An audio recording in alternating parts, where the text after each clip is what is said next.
تصحيح الخطأ بالخطأ خطأ. يقولون من باب الشيء بالشيء يذكر، يقولون فد واحد كان يصلي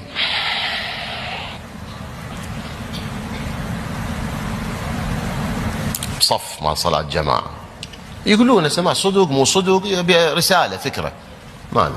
واحد كان يصلي، اجا واحد بصفه كبر وقام يحكي ويا روحه.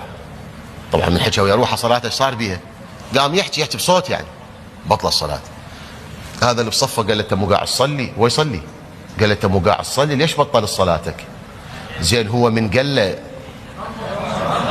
هو من الصلاة. اكو ثالث بصفهم قال انا الحمد لله ما حكيت حتى تبطل صلاتي مثل ذولا. اتهم شنو؟ تصحيح الخطأ بالخطأ شنو؟ خطأ. شو الحكي هذا؟